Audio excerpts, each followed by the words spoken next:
St. Petersburg, Russia, 4.5 million inhabitants. An architectural jewel on the banks of the Neva. As tourist destinations go, it's a must, yet perhaps one day a target. Here, as elsewhere, the authorities are haunted by the possibility of terrorist attacks.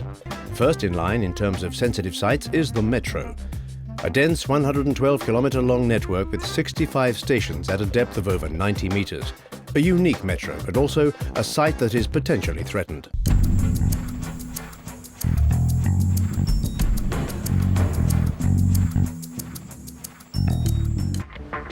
Ensuring the daily security of 2.5 million passengers is the job of Mikhail Chernikov, the St. Petersburg Metro security officer.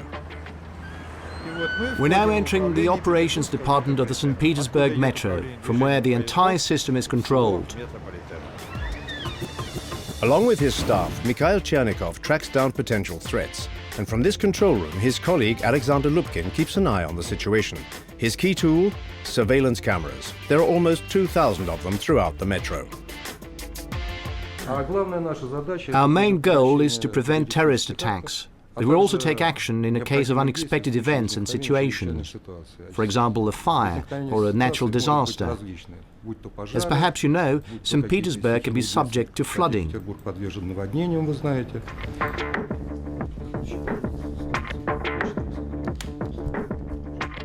Can you check out the Alexander Nevsky station? The central corridor? Yes, the central corridor. Let's take a look. Passenger traffic is normal, everything's okay. In parallel, agents in the field communicate with the control room regarding anything suspicious.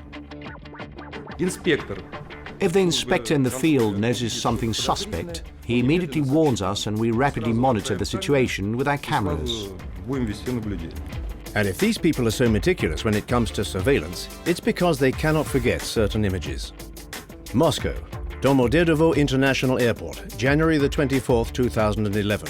It is 4:30 p.m. and beneath the surveillance cameras, passengers are flocking to the carousel to retrieve their luggage. Suddenly, a flash.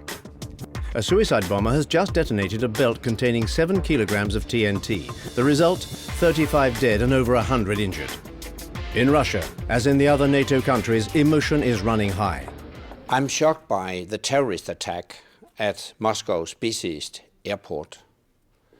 I strongly condemn this horrific act, and I convey my condolences to the families of those killed and injured, and to the Russian people. We are faced with the same terrorist threat, and we should address it together. And this is the reason why Russia and NATO should strengthen cooperation in the fight against terrorism. The Domodedovo attack has just been added to the already too long list of terrorist attacks that have struck public transport systems in the countries of the alliance and in Russia.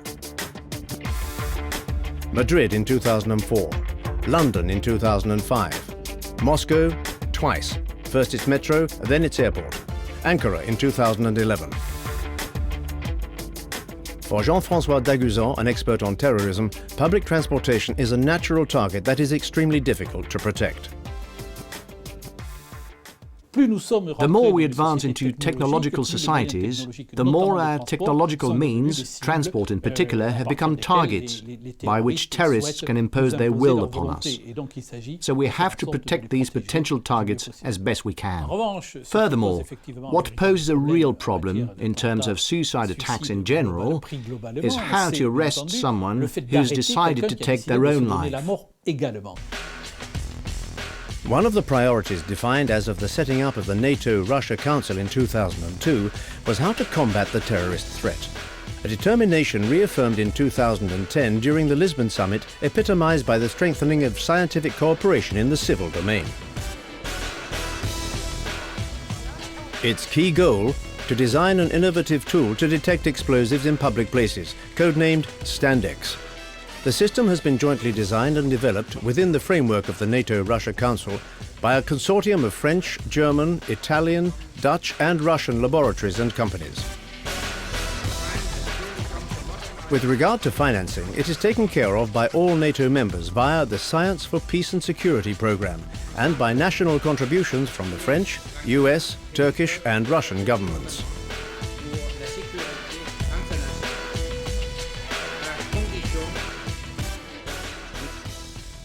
When you think of modern terrorism, you have to keep in mind that the terrorists haven't grown up without televisions, computers and radios. No, those who carefully plan these terrorist attacks are veritable intellectuals, even if the perpetrators themselves are generally less educated. As terrorists master the new technologies, the states that are fighting them must keep one step ahead. This is the only way we can succeed.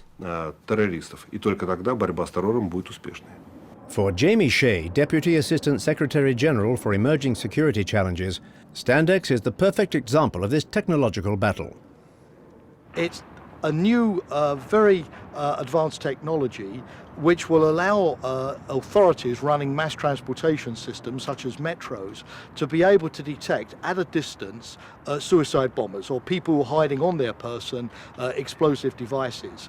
It will be able to do it with almost 100% accuracy, therefore to avoid the embarrassment and disruption of mistakes, and to detect them and allow them to be apprehended before they actually penetrate into the mass transportation system. But Standex is nonetheless a very key part of NATO-Russia cooperation at the moment, precisely because it is of immediate practical benefit, not just to the governments, but to our populations as well. Pending the completion of this new program, security has been reinforced on the ground since the Moscow airport attack, in particular with security gates installed in certain stations. Suspicious luggage, abandoned bags, checks have been stepped up. The measures are supervised by Vladimir Garyugin, Managing Director of the St. Petersburg Metro. As for any transport company, our major concern is safety, in particular passenger safety. Since 2005, we've implemented a video surveillance system throughout the metro network. Yet admittedly, we'd like to increase our camera density. Standex would be a big improvement as it uses cutting-edge non-traditional technologies, which would improve surveillance on crowded sites with higher passenger flows. Though remote detection of explosives carriers is a seemingly impossible scientific task, for Dr. Igor Gorshkov, it's far from being science fiction. The basic design of the Standex program integrates various technologies that are here combined for the first time. For example, spatial scanning using electromagnetic waves of various wavelengths, detection of the physical properties of objects, and another technique based on spectroscopy, which can detect the presence of given chemical elements on the human body. This is the working version of our system. Here we see a potential terrorist approaching the detection zone, and the red square on the screen indicates that he's carrying an explosive substance under his jacket. Eventually, Standex could equip all sensitive sites. Pending its finalization, a test zone with a body scanner has already been implemented at Ladoshskaya station. Arina Mikhailova is the officer in charge. This is our body scanner. The person is brought here if they're suspected of wearing an explosive belt or carrying arms such as a knife or a pistol. Here, we can see everything. He's just entered the scanner.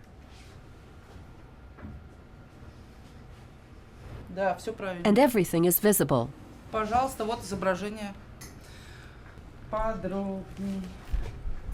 Let's bring up a more detailed image. What have we here? Keys, coins, rivets, a watch. On this negative image, we can see absolutely everything.